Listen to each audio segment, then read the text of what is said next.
Assalamualaikum warahmatullahi wabarakatuh. Halo semuanya. Perkenalkan, nama saya Wahinur Habibah. Di sini saya akan mereview kembali video saya sebelumnya tentang metodologi penelitian.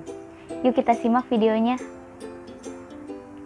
Oke, teman-teman, di sini saya akan menjelaskan tentang metodologi penelitian. Metodologi penelitian adalah ilmu-ilmu atau cara yang digunakan untuk memperoleh kebenaran, menggunakan penelusuran dengan tata cara tertentu dalam menemukan kebenaran, tergantung dari realitas yang sedang dikaji, seperti itu. Saya akan menjelaskan tentang pendahuluan metodologi penelitian. Di pendahuluan ini ada metode ilmiah. Metode ilmiah secara umum, metode ilmiah dimulai dengan mengidentifikasikan masalah. Setelah masalah teridentifikasi, kemudian merumuskan hipotesis.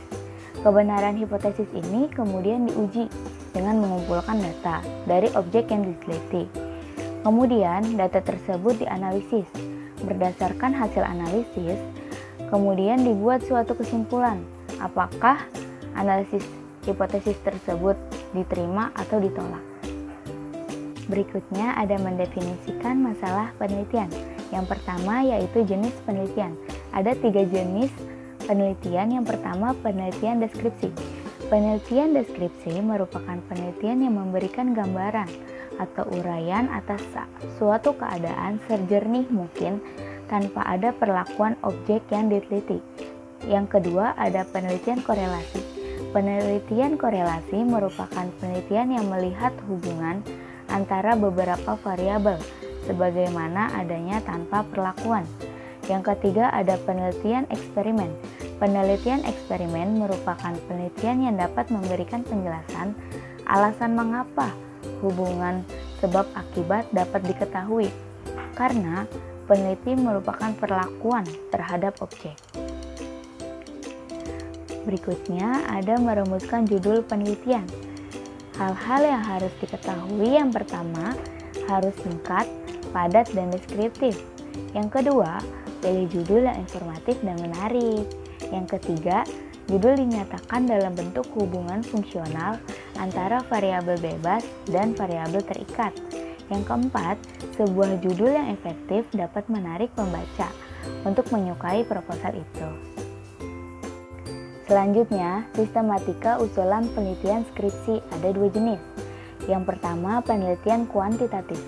Penelitian kuantitatif menjelaskan hubungan antar variabel, menguji teori, melakukan generalisasi fenomena sosial yang diteliti. Yang kedua, ada penelitian kualitatif. Penelitian kualitatif memperoleh pemahaman mendalam, mengembangkan teori, mendeskripsikan realitas dan kompleksitas. Adapun metode penelitian kuantitatif, yang pertama ada batasan konsep dan definisi operasional variabel. Yang kedua ada validitas dan reliabilitas instrumen penelitian. Yang ketiga ada teknik pengumpulan data. Yang keempat ada populasi, sampel, dan teknik pengambilan sampel. Yang kelima ada teknik analisis data. Berikutnya ada metode penelitian kualitatif. Yang pertama, batasan konsep dan definisi operasional variabel. Yang kedua, ada teknik pengumpulan data. Yang ketiga, ada penetapan responden dan informan penelitian. Yang keempat, ada teknik analisis data. Selanjutnya ada landasan teori. Yang pertama, grand teori. Grand teori yang memberikan penjelasan keseluruhan dari kehidupan sosial, sejarah, atau pengalaman manusia. Grand teori ini bersifat abstrak karena tersusun dari konsep-konsep utama yang digunakan untuk memahami dunia sosial. Yang kedua ada penelitian sebelumnya. Upaya penelitian untuk mencari perbandingan dan selanjutnya untuk menemukan inspirasi baru untuk penelitian selanjutnya. Selanjutnya ada desain penelitian. Desain penelitian adalah rancangan penelitian yang menjelaskan berbagai cara yang digunakan untuk menjawab permasalahan penelitian, yaitu yang pertama, populasi dan sampel. Populasi adalah data keseluruhan dari subjek peneliti, sedangkan sampel adalah sebagian dari populasi tersebut. Dan yang kedua ada jenis data. Jenis data dalam penelitian ada dua, yaitu data kualitatif yang merupakan data yang terbuat dengan menggunakan kata-kata serta kalimat, dan data kuantitatif yaitu data penelitian yang memiliki bentuk angka atau bilangan. Dan yang ketiga ada definisi operasional. Definisi operasional adalah dimensi penelitian yang menyediakan data bagi peneliti untuk mengetahui bagaimana metode dalam mengukur atau menilai variabel. Kegunaan definisi operasional adalah untuk mempermudah peneliti dalam mengukur variabel atau menghimpun data sehingga variabel bisa menjadi konsisten dengan sumber data yang diperoleh. Yang keempat ada metode analisis. Metode analisis data adalah salah satu komponen penting dalam proses data. Analisis metode ini merupakan bagian dari proses analisis di mana data yang dikumpulkan lalu diproses untuk menghasilkan kesimpulan dalam pengambilan keputusan. Selanjutnya, ada skala pengukuran dan instrumen penelitian. Skala pengukuran digunakan untuk menentukan panjang pendeknya interval yang ada dalam alat ukur, sedangkan instrumen penelitian digunakan untuk melakukan pengukuran dengan tujuan menghasilkan data kuantitatif yang akurat. Maka, setiap instrumen harus mempunyai skala. Ada 4 jenis skala pengukuran, yaitu yang pertama skala interval. Ada 2 macam, yaitu ada Likert dan Guttman. Yang pertama Likert digunakan untuk mengukur sikap pendapat dan persepsi seseorang atau sekelompok orang tentang fenomena sosial. Yang kedua ada skala Guttman atau biasa disebut dengan skala kumulatif. Skala Guttman adalah skala yang memberikan jawaban tegas seperti iya atau tidak, benar atau salah, dan sebagainya. Yang kedua ada skala nominal. Skala nominal adalah skala pengukuran di mana angka tidak memiliki makna kecuali hanya sebagai pembeda. Contohnya hitam dengan putih, pria dengan wanita. Yang ketiga ada skala ordinal. Skala ordinal adalah skala yang didasarkan pada ranking diurutkan dari jenjang yang lebih tinggi sampai jenjang terendah.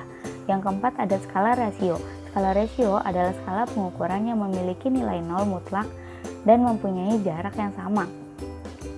Berikutnya ada teknik sampling. Teknik sampling adalah cara atau teknik pengambilan sampel yang dapat digunakan sesuai dengan kebutuhan. Ada 2 macam teknik sampling, yaitu yang pertama probability sampling. Probability sampling adalah teknik pengambilan sampel yang memberikan peluang atau kesempatan selama bagi setiap unsur atau anggota populasi untuk dipilih menjadi sampel. Dalam sampling ini, sampel diambil secara acak atau random. Terdapat 4 teknik yang dapat digunakan, yaitu yang pertama simple random sampling. Teknik ini dikatakan simple karena pengambilan anggota sampel dari populasi dilakukan secara acak tanpa memperhatikan strata yang ada dalam populasi. Yang kedua ada proportionate stratified random sampling. Teknik ini digunakan apabila populasi memiliki anggota atau unsur yang tidak homogen dan berstrata dan jumlah populasinya proporsional. Yang ketiga ada disproportionate stratified random sampling. Teknik ini digunakan untuk menentukan jumlah sampel apabila populasi berstrata tapi kurang proporsional. Yang keempat ada cluster sampling atau area sampling. Teknik ini digunakan untuk menentukan sampel jika objek yang akan diteliti sumber datanya sangat luas seperti penduduk dari suatu negara atau provinsi atau kabupaten. Kemudian jenis sampling yang kedua yaitu teknik sampling non-probability sampling. Non-probability sampling ini adalah teknik pengambilan sampel yang tidak memberikan peluang atau kesempatan yang sama bagi setiap unsur atau anggota populasi untuk dipilih menjadi sampel. Mudahnya, sampel yang diambil tidak diacak atau tidak random. Terdapat 6 teknik probability sampling, yaitu yang pertama sampling sistematis. Sampling sistematis merupakan teknik pengambilan sampel berdasarkan urutan dari anggota populasi yang telah diberi nomor urut. Misalnya anggota populasi terdiri dari 100 orang, dari semua anggota diberi nomor urut 1 sampai 100. 2. Sampling kuota merupakan teknik yang digunakan untuk menentukan sampel dari populasi yang mempunyai ciri-ciri tertentu hingga jumlah kuota yang diinginkan. Yang ketiga ada sampling aksidental. Sampling aksidental ini adalah teknik penentuan sampel berdasarkan kebetulan, yaitu siapa saja yang secara kebetulan atau aksidental bertemu dengan peneliti dapat digunakan sebagai sampel jika dipandang orang tersebut cocok sebagai sumber data. Yang keempat ada sampling purposive. Teknik ini adalah teknik penentuan sampel dengan pertimbangan tertentu. Misalnya jika kita akan melakukan penelitian tentang kualitas makanan, maka sampel sumber datanya adalah orang yang ahli dalam bidang makanan. Yang kelima ada sampling jenuh. Sampling jenuh adalah teknik penentuan sampel yang semua anggota populasi digunakan sebagai sampel. Istilah lain dari sampel ini adalah sensus, di mana semua anggota populasi dijadikan sampel. Yang keenam ada snowball sampling. Teknik ini adalah teknik penentuan sampel yang mula-mula jumlahnya kecil, kemudian membesar. Sekian penjelasan dari saya, kurang lebihnya mohon maaf. Billahi taufiq wal hidayah. Wassalamualaikum warahmatullahi wabarakatuh. Sampai jumpa teman-teman.